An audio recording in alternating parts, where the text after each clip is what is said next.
નમસ્કાર વિદ્યાર્થી મિત્રો, હવે આપણું પ્રકરણ આવે છે પ્રકરણ 4 કે જેનું નામ છે ભારતનો સાહિત્યિક વારસો।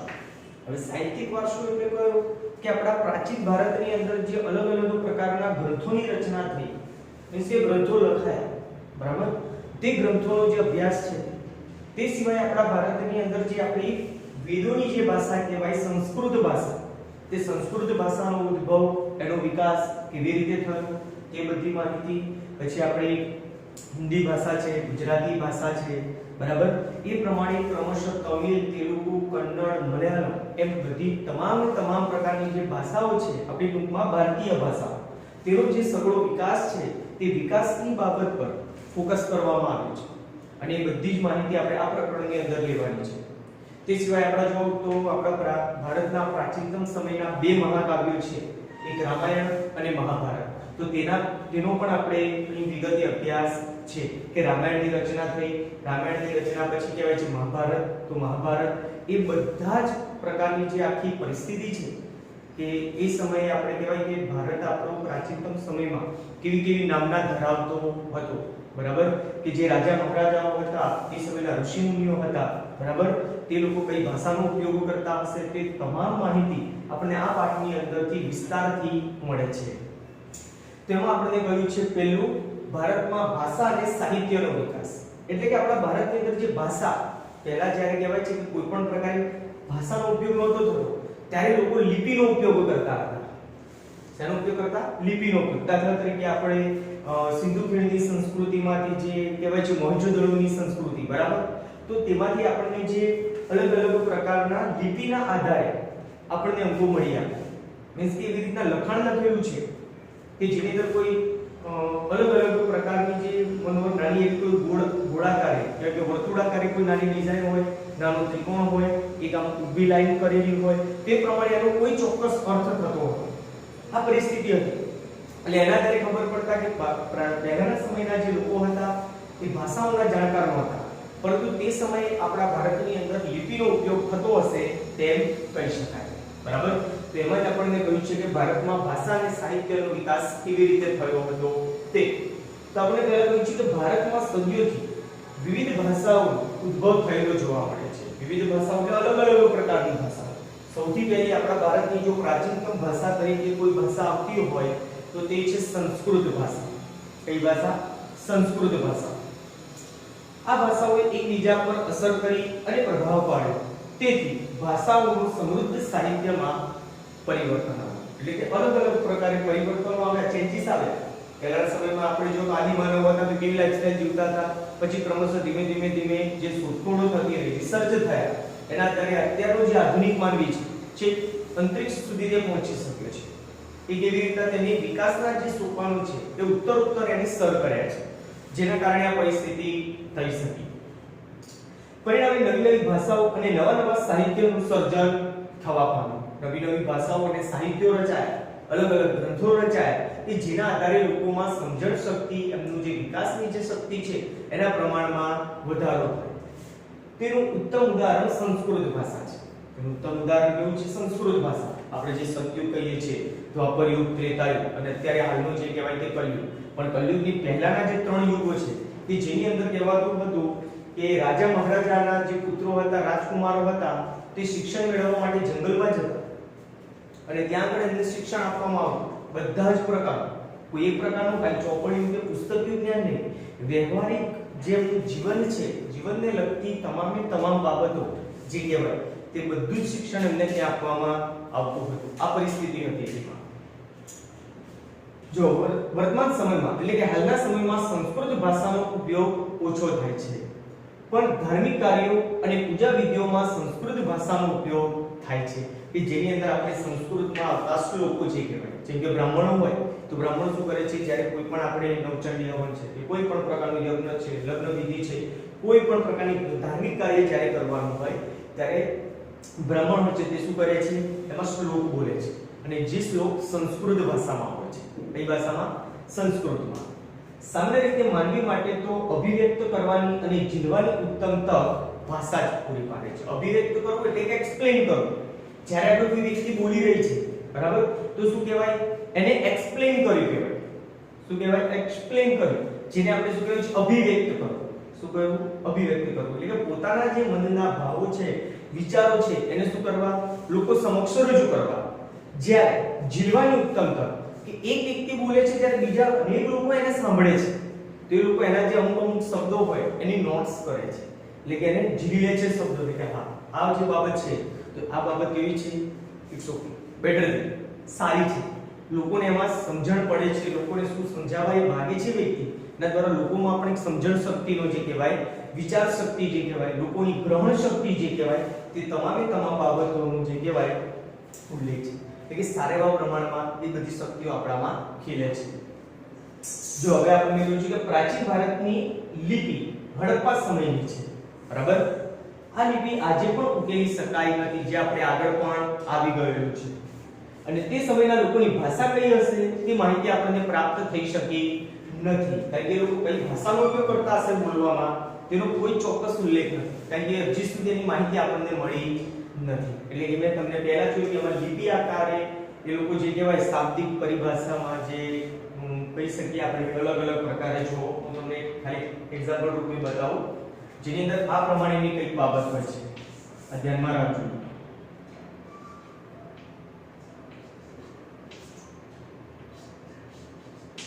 આ પ્રમાણે આમ છે. બરાબર? પછી અહીંયા નાનું હોય ત્રિકોણ હોય. બરાબર? આ પ્રમાણે કંઈક અલગ અલગ જે કહેવાય નાના બ્રેકેટ ગોળ છે, ત્રિકોણ આકાર છે, એ પ્રમાણે અલગ અલગ વસ્તુ એમાં નું નિરૂપણ થયેલું હોય. અને એ પ્રમાણે જે લિપિ હતી એની રચના થઈ હતી. બરાબર? કે એના દ્વારા ખબર પડતી કે કોઈ આ વસ્તુ છે. આર્કિયોલોજિસ્ટો જેટલા પણ છે આપણા ભારતમાં, વિશ્વની અંદર, એ બધા લોકો આવી બધી જે લિપિ છે એની ઓળખ કરે છે કે આનો મતલબ શું થાય છે એ બધું. એમાં પછી કે છે સંસ્કૃત ભાષા મુખ્યત્વે ધર્મ, તત્વજ્ઞાન અને જ્ઞાન અને વિજ્ઞાનની ભાષા. શું કહ્યું છે આપણને? સોરી આપણે ઘણા થોડા નીચે આવી ગયા, પણ એ સમયે લોકોની ભાષા કઈ હશે તે આપણને ખબર પડી નથી. પછી કે છે મહર્ષિ પાણિની. આપણા નામ યાદ રાખવાનું છે. મહર્ષિ પાણિની જે સંસ્કૃત ભાષાના મહાન વ્યાકરણ શાસ્ત્રી હતા. વ્યાકરણ શાસ્ત્રી એટલે કે જેમને વ્યાકરણના ક્ષેત્રે પોતાનું પ્રેઝન્ટેશન જે કહેવાય એ સારામાં સારું આપેલું હશે. તે પોતે વ્યાકરણ શાસ્ત્રી હતા. તેમણે અષ્ટાધ્યાયી નામના ગ્રંથની રચના કરી. આ 1 માર્ક્સ માટે અને બોર્ડમાં પૂછાઈ ગયેલો પ્રશ્ન છે. બરાબર? તે પાણિનીએ કયા ગ્રંથની રચના કરી હતી? તો અષ્ટાધ્યાયી નામના ગ્રંથની રચના કરી હતી. અથવા તો અષ્ટાધ્યાયી નામના ગ્રંથની રચના કોણે કરી હતી? તો પાણિનીએ કરી હતી. એમાં કે છે ને એ ગ્રંથની રચના ઈસવીસન પૂર્વે 4થી સદીમાં કરી. ઈસવીસન પૂર્વે એટલે કે જ્યારે ઈસુ ભગવાન થઈ ગયા એની પહેલાનો જે સમયગાળો હતો. ઈસવીસન પૂર્વે આપણને કહ્યું છે કે ઈસવીસનની શરૂઆત થઈ એના પહેલા. બરાબર? એટલે કે ઈસવીસન પૂર્વેની 4થી સદીમાં આ ગ્રંથની રચના કરવામાં આવી હતી. અને કોણે કરી હતી? તો મહર્ષિ પાણિની.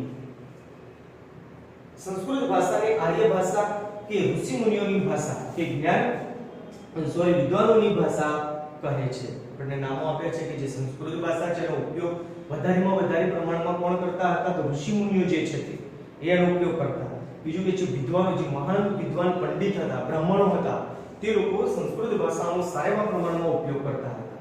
અને આજના સમયમાં પણ વિશ્વ કક્ષાએ તે સર્વસ્વીકૃત છે. અને એમાં પણ આપણને કહેવાયું છે કે કમ્પ્યુટર ક્ષેત્રે એ ખાસ કરીને સર્વસ્વીકૃત ભાષા છે.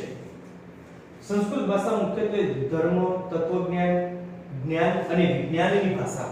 જ્ઞાન, વિજ્ઞાન, તત્વજ્ઞાન એટલે ફિલોસોફી, અલગ અલગ પ્રકારના જે તર્ક વિતર્ક કરવામાં આવે છે તેના વિશે પણ જે કહેવાય કે સંસ્કૃત ભાષામાં તેનો ઉલ્લેખ છે એમ કહી શકાય. આપણા પ્રાચીન ભારતીય સાહિત્યનો પરિચય આપો. પ્રાચીન ભારતીય વૈદિક સંસ્કૃત સાહિત્યનો પરિચય આપો. જો આ જે છે આપણો આખું મેઇન પ્રશ્ન છે કે પ્રાચીન ભારતીય સાહિત્યનો પરિચય આપો. પ્રાચીન સમયનું જે આપણું ભારતનું સાહિત્ય હતું તેનો પરિચય. અને એમાં પેટા એક પ્રશ્ન છે કે પ્રાચીન ભારતીય વૈદિક સંસ્કૃત સાહિત્યનો પરિચય આપો. એમાં પણ પાછું કયું સાહિત્ય? સંસ્કૃત સાહિત્ય. તેમાં આપણને કહ્યું છે કે પ્રાચીન ભારતમાં સૌપ્રથમ 4 વેદોની રચના કરવામાં આવી હતી. કહેવાય છે કે પ્રાચીન ભારતની અંદર સૌપ્રથમ 4 વેદોની રચના કરવામાં આવી હતી. જેમાં પહેલું છે ઋગ્વેદ, સામવેદ, યજુર્વેદ અને અથર્વવેદ. આ ચાર વેદો જે આપણા મુખ્ય છે. પછી કે છે ઋગ્વેદ, પહેલો જ ગ્રંથ આપણો. તો ભારતીય સાહિત્યનું તે પ્રાચીનતમ પુસ્તક છે. આ એક માર્ક્સ માટે ધ્યાનમાં રાખવાનું છે કે પ્રાચીન ભારતીય સાહિત્યનું પ્રાચીનતમ પુસ્તક કયું છે? તો ઋગ્વેદ છે. કયો ગ્રંથ? ઋગ્વેદ. તે કુલ 10 ભાગોમાં વહેંચાયેલું છે. ઋગ્વેદ જે છે એને કેટલા ભાગોમાં વહેંચવામાં આવ્યું? કુલ 10 ભાગોમાં. જેમાં 1028 ઋચાઓનો સમૂહ છે. આ પણ બોર્ડમાં પૂછાઈ ગયેલો પ્રશ્ન છે. ખાસ ધ્યાનમાં રાખવાનું છે કે આપણે જે 1028 ઋચાઓ છે, બરાબર, એ ઋચાઓનું જે ગાન કરવાની જે પદ્ધતિ કહેવાય, બરાબર, એટલે કે એની જે પ્રવિધિ છે તે આપણને સામવેદમાં આપવામાં આવી છે. તેમાં આપવામાં આવી છે સામવેદમાં, જેમાં દેવોને લગતી સ્તુતિઓ છે. અને એમાં જે ઋચાઓ છે, એમાંની ઘણી બધી જે ઋચાઓ છે કેવી છે? દેવી દેવતાઓ કે જે આપણા દેવીઓ છે કે દેવતાઓ છે તેમને લગતી સ્તુતિઓ છે. યજ્ઞ પ્રસંગે કરવામાં આવતી તેમાંથી ઉષાને સંબોધન કરતી કેટલીક સ્તુતિઓ ખૂબ જ મનમોહક છે. આ ગ્રંથ સપ્તસિંધુ પ્રદેશમાં વસેલા આર્યોની રાજકીય, સામાજિક, ધાર્મિક અને આર્થિક બાબતોનું વર્ણન કરે છે. કયા લોકો? આર્યો, જે આપણે પહેલા પાઠની અંદર ભણ્યા હતા આર્યો વિશે, બરાબર, એ જ આર્યોની વાત છે. એ સમયની જે આર્ય પ્રજાતિ હતી કે એમની રાજકીય, સામાજિક, ધાર્મિક તેમજ આર્થિક બાબતોનું તેમાં વર્ણન છે.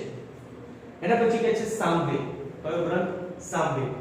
સામવેદ એ ઋગ્વેદની ઋચાઓનું ગાન કરવા માટે રચવામાં આવ્યો છે. જો મેં તમને હમણાં જ કહ્યું કે આપણે ઋગ્વેદની અંદર જે 1028 ઋચાઓ છે એ ઋચાઓનું ગાન કરવા માટેની જે પદ્ધતિ છે તે કયા ગ્રંથમાં આપવામાં આવી? સામવેદમાં. કયા ગ્રંથમાં? સામવેદમાં. એટલા માટે આપણને કહેવાયું કે સામવેદ એ ઋગ્વેદની ઋચાઓનું ગાન કરવા માટે રચવામાં આવ્યું છે. શ્લોકો રાગ અને લય સાથે ગવાય છે. શ્લોકો કેવી રીતના ગવાય છે? એમાં રાગ અને લય, એટલે જેમ આપણે પેલું તાલબદ્ધ કહેવાય ને તે રીતના રાગ પણ એમાં હોય છે અને લય, એટલે કે જે સંગીતની આપણે રિલેટેડ જે હતી કે સ્વર, તાલ અને લય, બરાબર, એ પ્રમાણે એમાં તાલ અને લય એની સાથે ગવાય છે. માટે આ ગ્રંથને સંગીતની ગંગોત્રી કહે છે. આ એક માર્ક્સ માટે ધ્યાનમાં રાખવાનું છે ખાસ, બરાબર. તમને પરીક્ષામાં પૂછાઈ શકે કે કયા ગ્રંથને સંગીતની ગંગોત્રી કહી છે? તો સામવેદ. કયા ગ્રંથને? સામવેદ. એના પછી જો યજુર્વેદ. હવે આપણે જે આ યજુર્વેદ છે એ પણ જે કહેવાય યજ્ઞનો વેદ છે. કોનો વેદ છે? યજ્ઞનો. આ વેદ ગદ્ય અને પદ્ય સ્વરૂપે રચાય છે. ગદ્ય અને પદ્ય સ્વરૂપ એટલે કેવું? ગદ્ય એટલે આપણે કહેવાય કે એનું વિસ્તૃત વર્ણન, જેમ આપણે કોઈ પણ પાઠ હોય છે તમારી ગુજરાતી ભાષામાં, બરાબર, એ ગદ્ય સ્વરૂપ કહેવાય. અને કાવ્યના સ્વરૂપનું જે હોય તેને શું કહેવાય? પદ્ય સ્વરૂપ કહેવાય. યજ્ઞ વખતે બોલવામાં આવતા મંત્રો, ક્રિયાઓ અને વિધિઓનું વર્ણન તેમાં કરવામાં આવ્યું છે. તેનું વર્ણન કરવામાં આવ્યું? મંત્રો, ક્રિયાઓ અને વિધિઓનું વર્ણન તેમાં કરવામાં આવેલું છે. અને ચોથું કે અથર્વવેદ, જેમાં અનેક પ્રકારના કર્મકાંડો અને સંસ્કારોનું વર્ણન કરવામાં આવ્યું છે.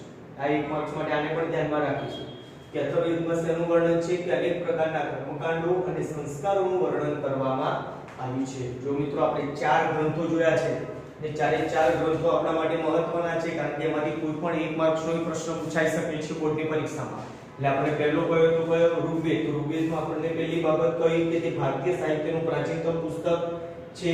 તે કુલ 10 ભાગમાં વહેંચાયેલું છે, જેમાં 1028 ઋચાઓનો સમૂહ છે, જેમાં દેવોને લગતી સ્તુતિઓ છે.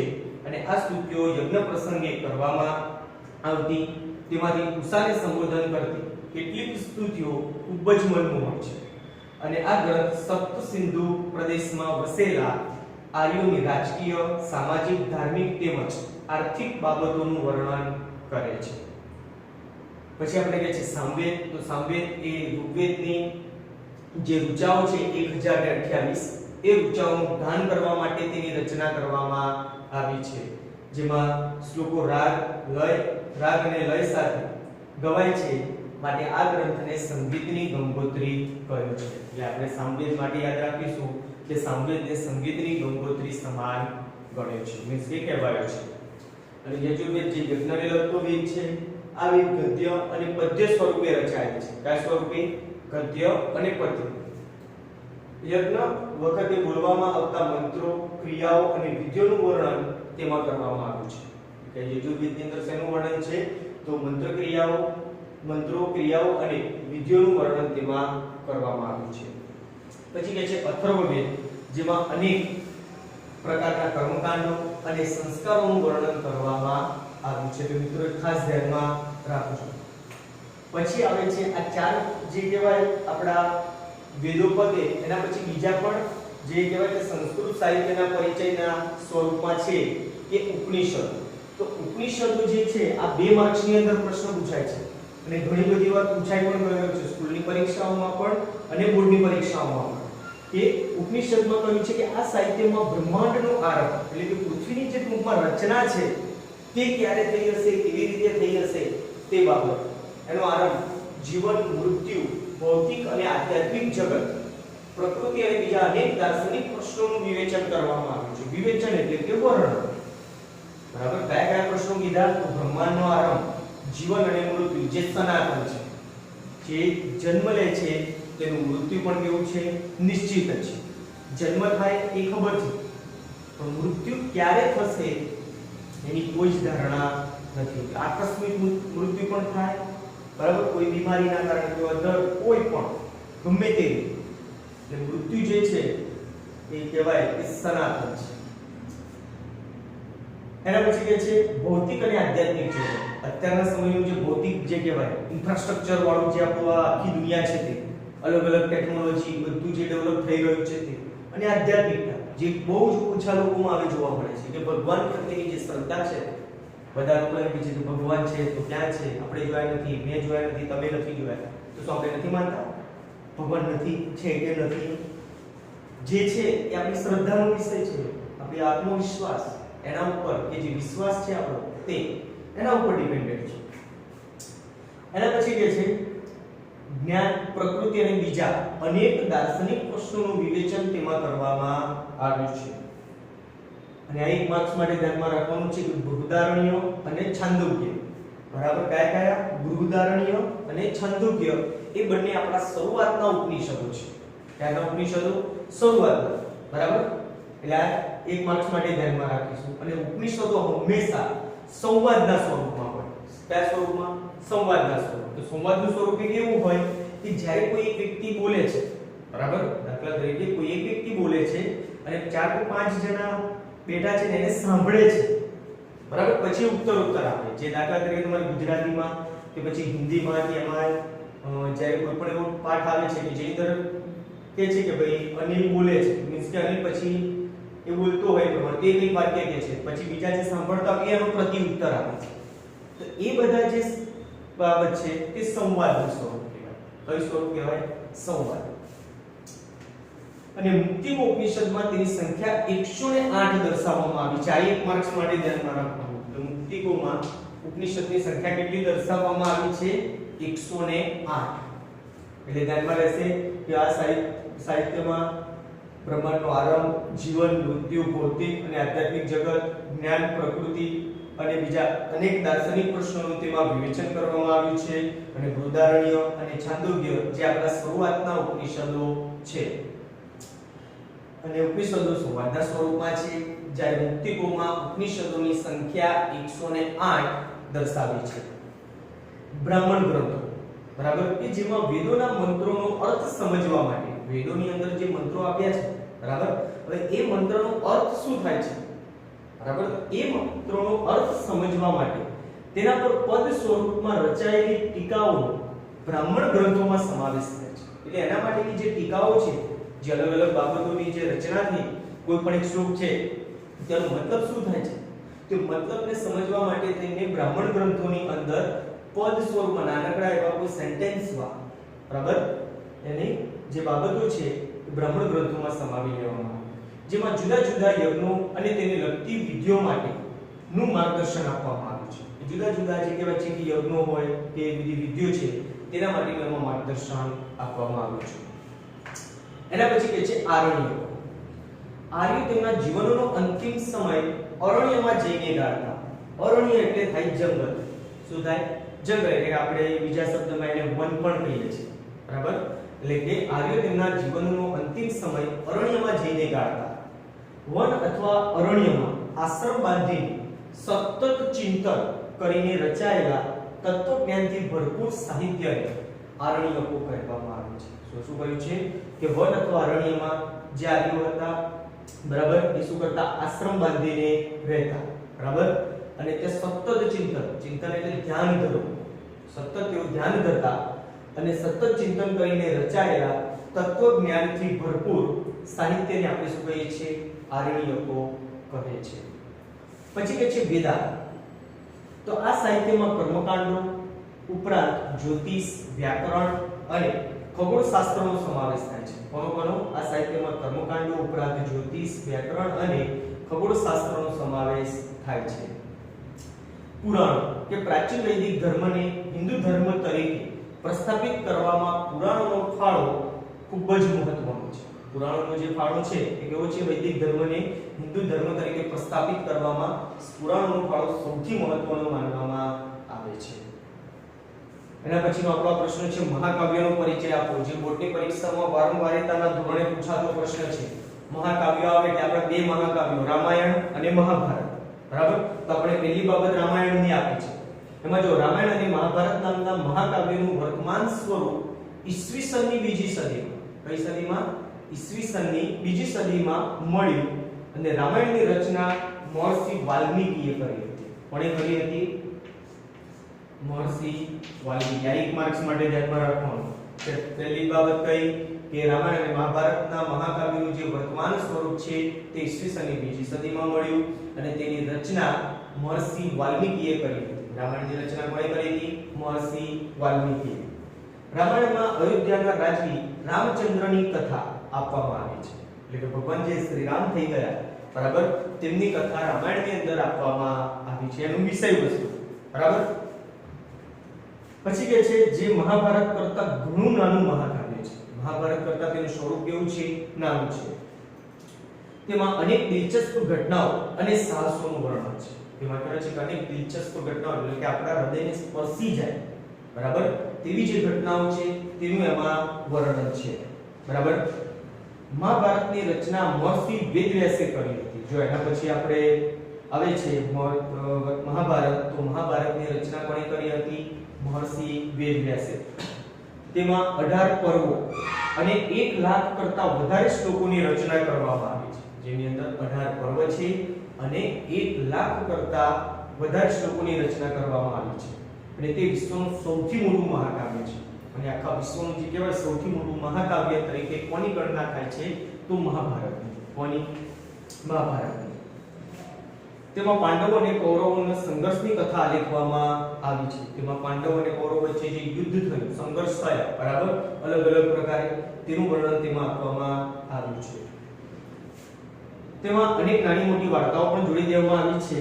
અને શ્રીમદ ભગવદ ગીતા એ મહાભારતનો અભિન્ન ભાગ છે. કારણ કે મહાભારતના યુદ્ધ દરમિયાન જ શ્રીમદ ભગવદ ગીતાની રચના થઈ હતી. મીન્સ કે શ્રી કૃષ્ણ ભગવાને અર્જુનને કહી હતી, બરાબર. મહાભારતના યુદ્ધ દરમિયાન શ્રીમદ ભગવદ ગીતા જે છે તેના જે દરેક બાબતો છે, એના જે શ્લોકો છે, તે બધું કૃષ્ણ ભગવાને કોણે કહ્યું હતું? અર્જુનને કહ્યું હતું.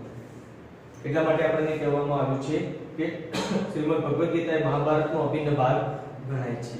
તેમાં ગહન દાર્શનિક સિદ્ધાંતોનું વિવેચન કરવામાં આવ્યું છે. ગહન દાર્શનિક સિદ્ધાંતો એટલે કે આપણા જીવનના ને લગતા જે પ્રશ્નો છે, બરાબર, એ બધા જ પ્રશ્નોનું જે નિરાકરણ જે કહેવાય એ આપણને ભગવદ ગીતામાં આપવામાં આવ્યું છે. તેમાં ભગવાન શ્રી કૃષ્ણે મોક્ષ પ્રાપ્તિના 3 માર્ગો જ્ઞાન, કર્મ અને ભક્તિ માર્ગ. કયા? જ્ઞાન, કર્મ અને ભક્તિ માર્ગ. એટલે જ્ઞાન જે છે નોલેજની બાબતમાં, કર્મ એટલે કે માનવી જે કહેવાય એને પોતાનું માનવી હોય, પશુ, પક્ષી, પ્રાણી, કોઈ દરેક જીવ માત્ર પોતાનું કર્મ કરવાનું છે. અને ભક્તિ ભાવ જે કહ્યું છે આપણે ભક્તિ માર્ગ એટલે કે દરેકને ભક્તિ ભાવ કે ભક્તિ માર્ગે પોતાનું જીવનને વાળવું પડશે અથવા પાડવું જોઈએ. એ 3 ભાગોમાં એનું વિવેચન કરવામાં આવ્યું. એટલે મિત્રો ધ્યાનમાં રાખવાનું છે કે મોક્ષ પ્રાપ્તિના 3 માર્ગો કયા છે? તો જ્ઞાન, કર્મ અને ભક્તિ માર્ગ. રામાયણ અને મહાભારત બંને મહાકાવ્યો એ સદીઓ સુધી કરોડો લોકોના વિચારો અને સાહિત્ય સર્જન પર ગહન પ્રભાવ પાડ્યો છે અને ભારતમાં સંસ્કારોનું પ્રેરક કાર્ય કર્યું છે. ભારતની અંદર જે સંસ્કારોનું જે પ્રેરક કાર્ય છે તે કર્યું છે. હવે મિત્રો આટલું ખાસ ધ્યાનમાં રાખજો.